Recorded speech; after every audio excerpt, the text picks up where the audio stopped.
Les statistiques actuelles suggèrent que de moins en moins de personnes de la classe moyenne seront propriétaires de leur logement, en particulier chez les jeunes. Mais plusieurs forces défient cette tendance. Les chiffres suggèrent un glissement économique vers le bas. La chaîne immobilière Countrywide prévoit que 600 000 personnes supplémentaires seront locataires et non propriétaires d'ici 2019. Ce chiffre s'ajoute aux millions de résidents britanniques, concentrés dans la tranche d'âge des 25 à 34 ans, qui sont devenus locataires depuis 2010. Ce qui se passe est assez facile à comprendre. Alors que la population britannique a augmenté au XXIe siècle, la construction de logements n'a pas suivi. Cette pénurie d'offres augmente le coût de la propriété et de la location. À cela s'est ajoutée la crise financière de 2008, qui a été suivie d'un resserrement du crédit pour tous les emprunts. Les jeunes travailleurs étaient moins bien payés alors que le prix des logements augmentait. Aujourd'hui, alors que les salaires augmentent, le principal défi consiste à réunir un dépôt adéquat, qui provient plus souvent de la banque de papa et maman que de ce que les particuliers sont capables d'épargner. Alors, qu'en pensent ceux qui ont de l'argent à investir ? La meilleure option est-elle d'investir dans les REIT, qui se concentrent largement sur le secteur locatif ? De devenir propriétaire d'un bien immobilier ?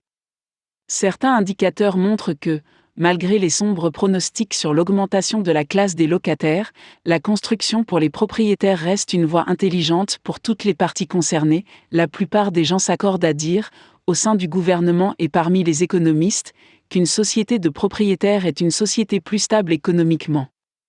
Les Britanniques qui sont sur l'échelle de la propriété accumuleront beaucoup plus de richesses au fil des décennies, ce qui leur assurera une retraite plus confortable. Shelter, l'organisation caritative pour le logement, encourage la construction pour toutes les couches économiques, car elle adopte une perspective générale selon laquelle la marée montante soulève tous les bateaux.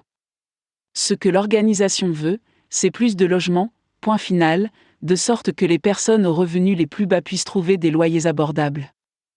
Les initiatives gouvernementales qui permettent d'acheter, Help to Buy, Right to Buy et Starter Homes Scheme, ont déjà prouvé ou sont susceptibles de prouver leur succès en stimulant à la fois l'accès à l'achat et l'augmentation de la construction de logements.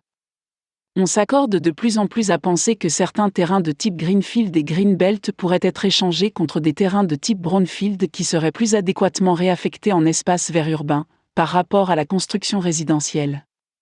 Avec davantage de terrains en périphérie des grandes villes consacrées aux résidences, il devient possible d'améliorer la qualité de vie à proximité des centres de travail et des développements commerciaux. Les autorités locales de planification qui sont chargées d'atteindre les objectifs de développement fixés par le National Planning Policy Framework, NPPF, cherchent des moyens d'accroître collectivement le parc de logements du pays, dont beaucoup sont rédigés avec l'aide de partenaires de fonds immobiliers dont les recherches montrent où les gens souhaitent le plus installer leur logement et où les infrastructures seront les plus rentables. Londres n'est plus le seul endroit où vivre.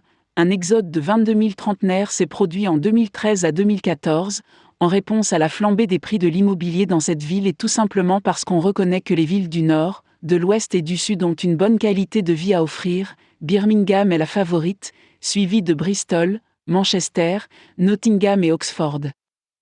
Les capitaux d'investissement dans l'immobilier suivent généralement ces migrations, et par conséquent l'offre plus saine de logements dans ces villes signifie qu'ils deviennent plus abordables. En particulier dans une économie axée sur l'information, ce changement culturel est beaucoup plus probable au fil du temps. Qui peut analyser des investissements spécifiques ainsi que l'équilibre général du risque dans les portefeuilles individuels.